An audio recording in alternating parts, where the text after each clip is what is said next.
Bom dia, meus amados irmãos. Mais uma vez estamos reunidos para estudar a palavra de Deus. Não sei se você me conhece, mas meu nome é Lucas. E agora estou acompanhando o grupo dos professores para a gente estudar a palavra de Deus juntos. Antes de começarmos, então, vamos orar, vamos agradecer a Deus neste momento. Pai amado santo, te louvamos, Pai, por mais uma vez podermos estar na tua casa, ainda que virtualmente, Senhor Deus, aprendendo da tua palavra. Senhor, venha tocar os nossos corações, Senhor Deus. Senhor, venha nos ajudar neste momento a compreendermos, a vivermos, Senhor Deus, a aprendermos a viver para a glória e honra do Teu nome. Fica conosco, abençoa os meus queridos ouvintes. Abençoa, Pai, esta turma. Em nome de Cristo Jesus oramos e te agradecemos. Amém. Então, meus irmãos, nós estaremos seguindo o estudo, agora já no capítulo 2, e falaremos de Maria, mãe, companheira de sofrimento e discípula fiel. A gente vai dar continuidade aos estudos. É só a título de introdução, a gente pensar na estrutura do capítulo. Ele está dividido em algumas partes da seguinte forma. A introdução, das páginas 31 a 32.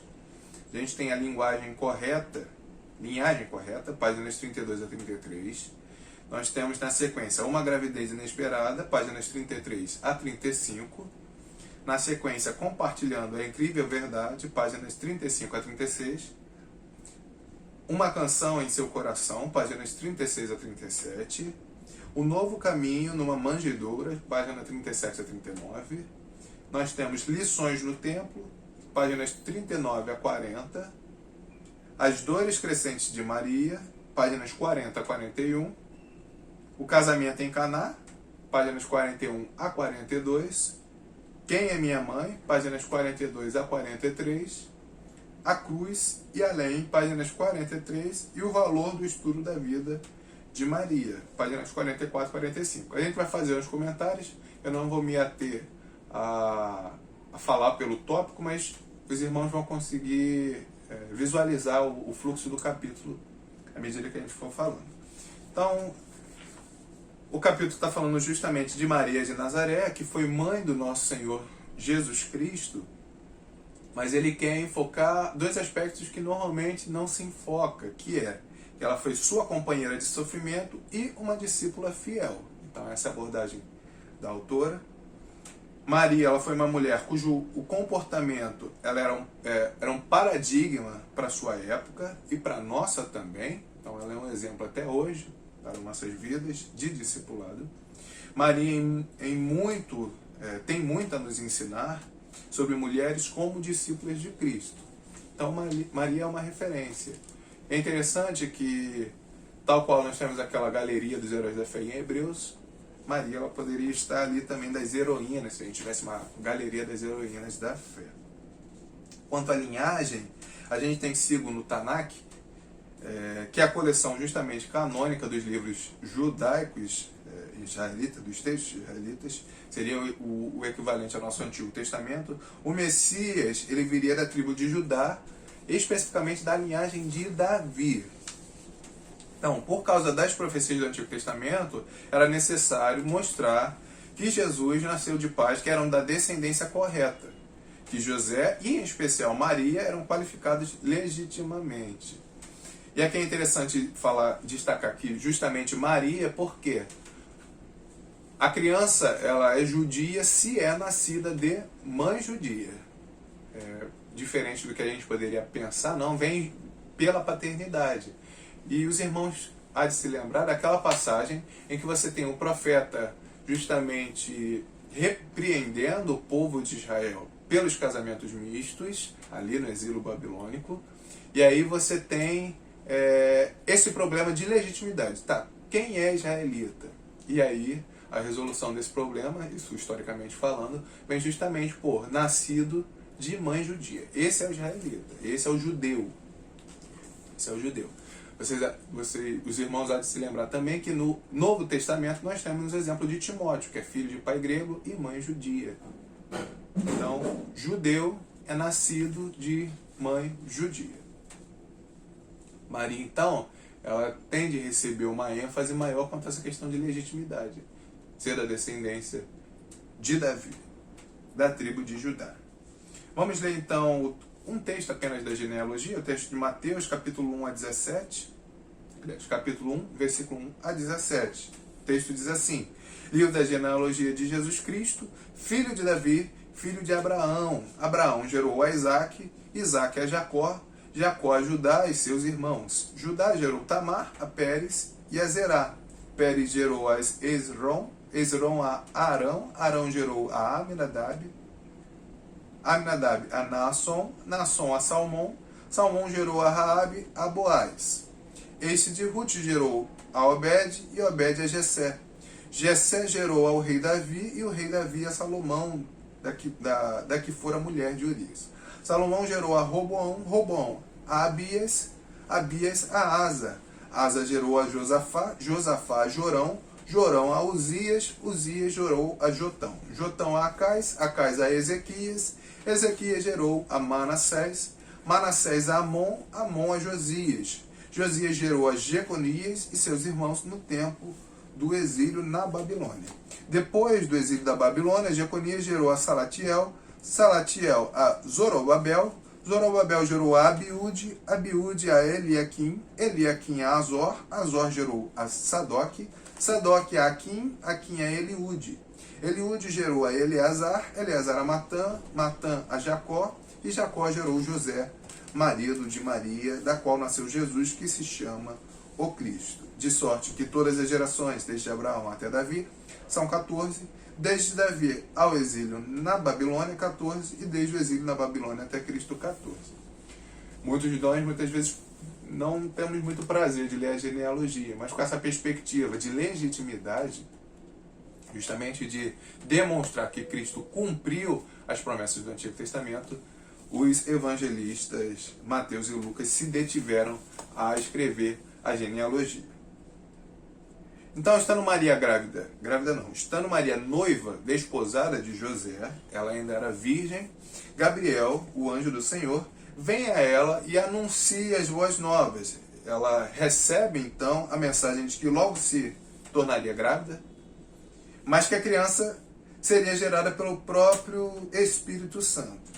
E essa criança seria o Messias, cumprindo assim todas as promessas de Deus para Israel. Então Maria estava desposada de José, não havia coabitado ainda com ele, mas já era noiva dele, havia um compromisso diante da comunidade e entre os dois. E ela recebe essa notícia, que foi uma notícia que a perturbou com toda certeza. Maria compreendeu então que era essa jovem escolhida por Deus desde a eternidade para ser seu instrumento no plano redentor do Senhor.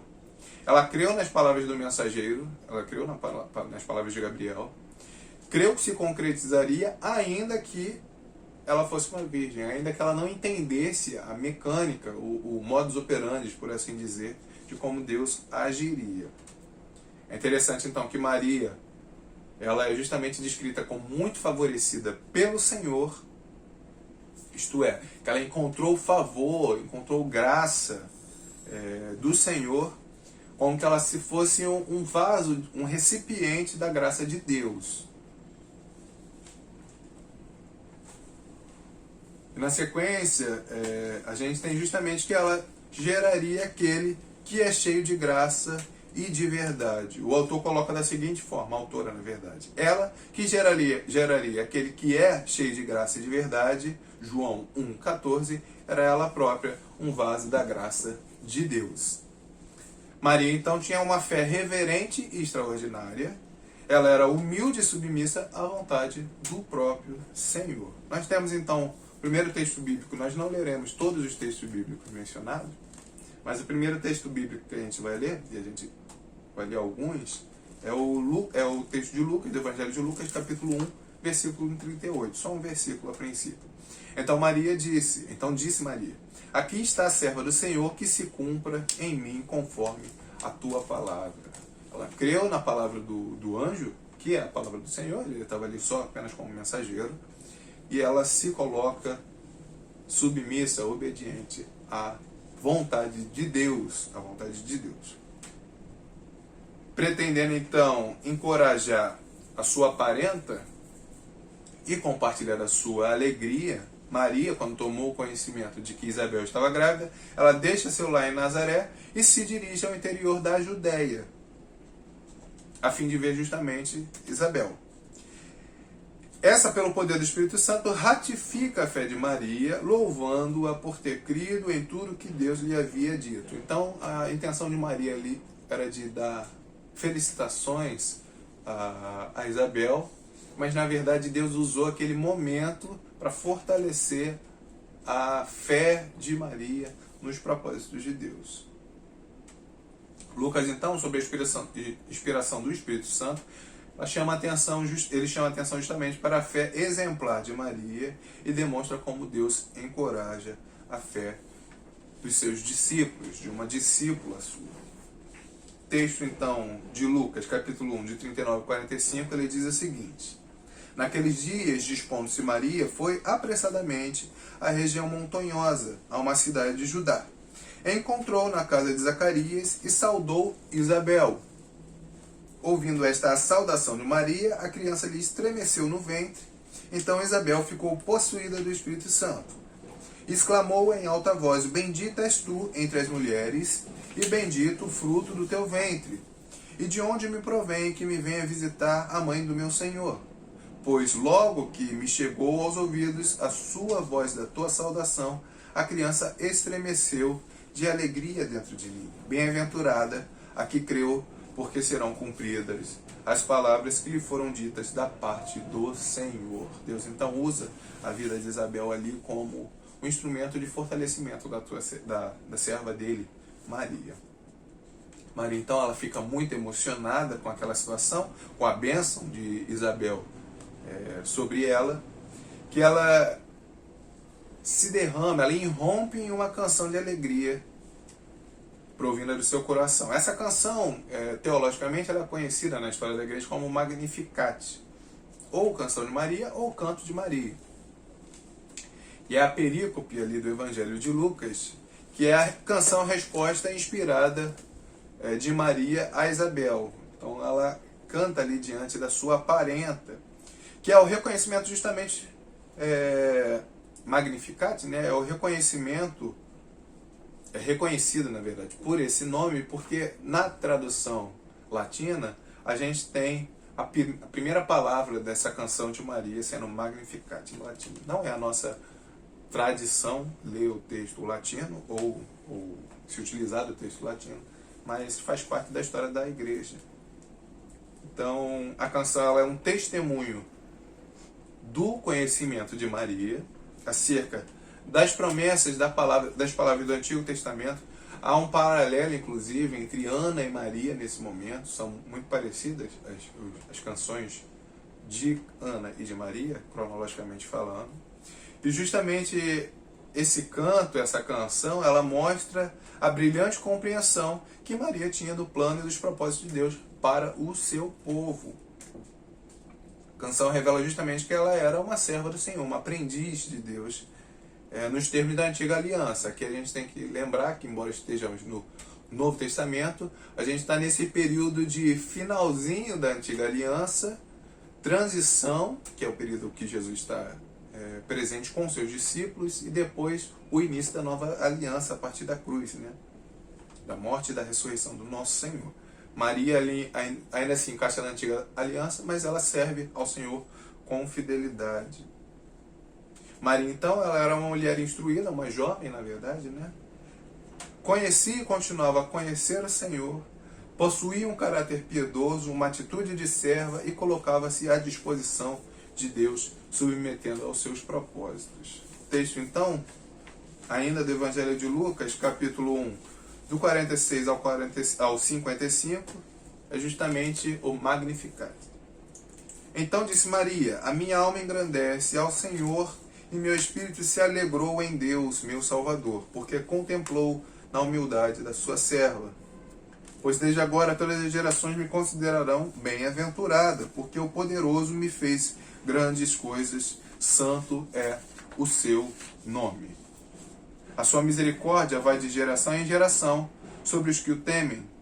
Agiu com o braço valorosamente, dispersou os que no coração alimentavam pensamentos soberbos, derribou do seu trono os poderosos e exaltou os humildes, encheu-os de bens famintos e despediu vazios ricos, amparou a Israel, seu servo, a fim de lembrar-se de sua misericórdia a favor de Abraão e de sua descendência para sempre, como prometera aos nossos pais.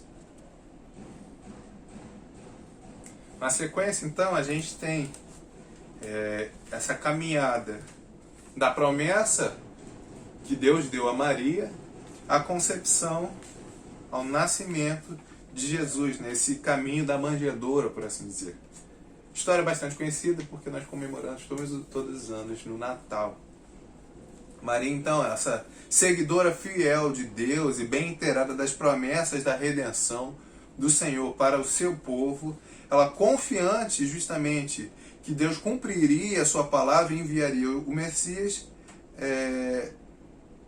começa a um novo conhecimento de Deus, que era o iniciador, que é o iniciador da aliança dele com o povo dele, por toda a sua vida. Ela conhecia Deus desde seu nascimento, como judia fiel a Deus.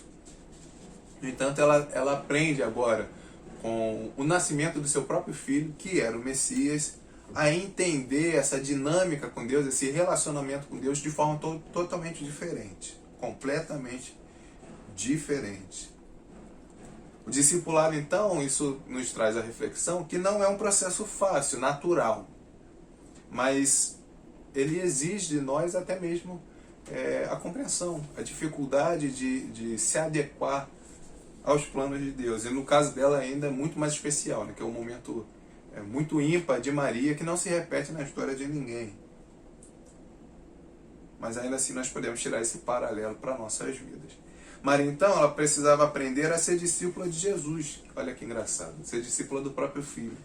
Aprender a amar como Senhor e Salvador, a confiar em sua providência. Como mãe, ela tem aquele amor natural, mas ela precisaria, futuramente, principalmente, né, aprender a confiar no Senhor Jesus Cristo, a confiar na providência dele. Há dois registros, então, da visita de Maria ao templo. O primeiro registro que a gente tem na palavra de Deus é justamente ao 8º dia, quando Jesus ele é apresentado e circuncidado. A criança judia, ao 8º dia, era circuncidada, e pela ciência a gente entende que é o momento ali que a criança tem a imunidade maior na história da vida toda. O momento que a imunidade está maior no ser humano é ao 8º dia, não é a coincidência, são os planos de Deus.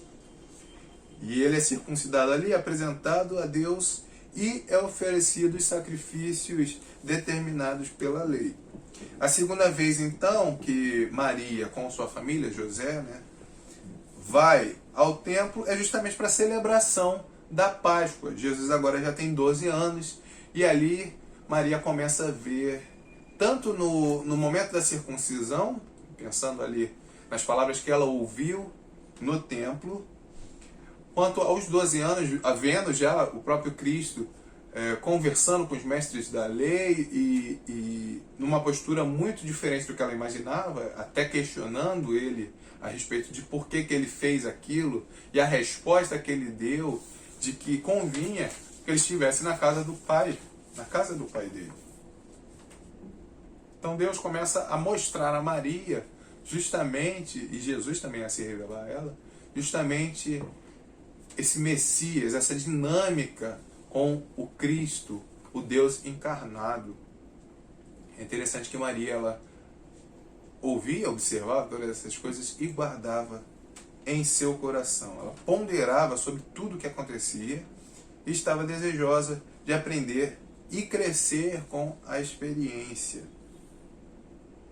Progressivamente, então, Maria é retratada como os outros discípulos, seguindo a Jesus, sendo uma testemunha confiável dos eventos extraordinários que o Mestre estava envolvido.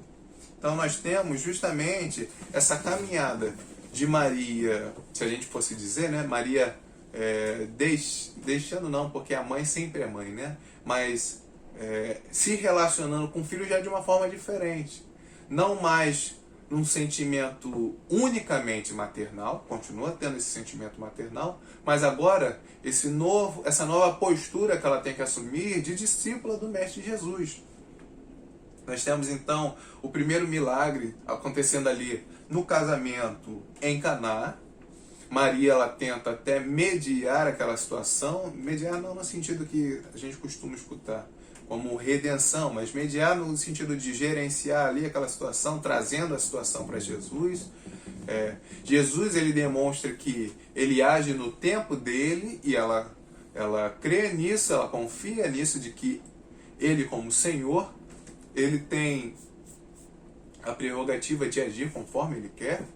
Mas ainda assim, ela como uma boa discípula, ela leva essa palavra aos servos ali, para que ouvisse, aos servidores daquele casamento, daquela festa, para que ouvisse tudo que Cristo Jesus os ordenasse e obedecesse, obviamente, né? Nós temos essa caminhada desse percurso, né? Dos milagres da vida, do ministério de Jesus, até propriamente a cruz. Ali Maria diante da cruz, vendo o seu próprio filho, mas agora não apenas vendo como filho, mas aprendendo a vê-lo como o Cordeiro de Deus que tira o pecado do mundo. Vê que aquele sacrifício ali não era apenas a morte de Jesus por qualquer tipo de conluio ou de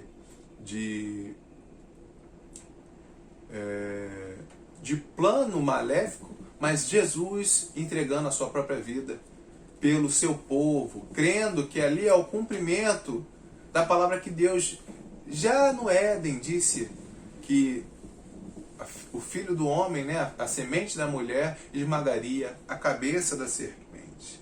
E justamente, para finalizar nossa lição, nós queremos trazer esse percurso, esse exemplo de Maria como justamente companheira de Cristo, sofrendo junto com ele, mas acima de tudo, como uma discípula fiel, uma serva do Senhor que passou por uma realidade ímpar que não tem ao longo da história, né, que não tem igual ao longo da história, mas que a sua postura de obediência, de fé na palavra de Deus, de submissão, é um exemplo para nós até hoje. Então, meus queridos, que nós possamos aprender com o exemplo de Maria, o exemplo do discipulado radical que Maria, ela mesma viveu na sua vida. Vamos orar, vamos agradecer a Deus neste momento. Pai amado santo, obrigado, Senhor Deus, pela tua palavra. Obrigado, Pai, pela permissão do Senhor de compartilharmos deste momento juntos. Nós te louvamos e te agradecemos, Senhor Deus. Pai amado santo, continua falando aos nossos corações, nos ensinando, Pai, a vivermos uma vida completamente voltada para Ti, Pai, de forma que glorifiquemos a Ti.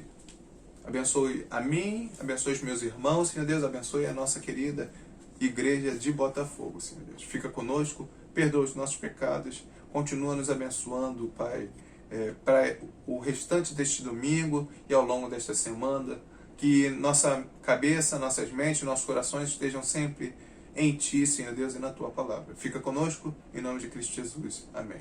Deus te abençoe, meus irmãos.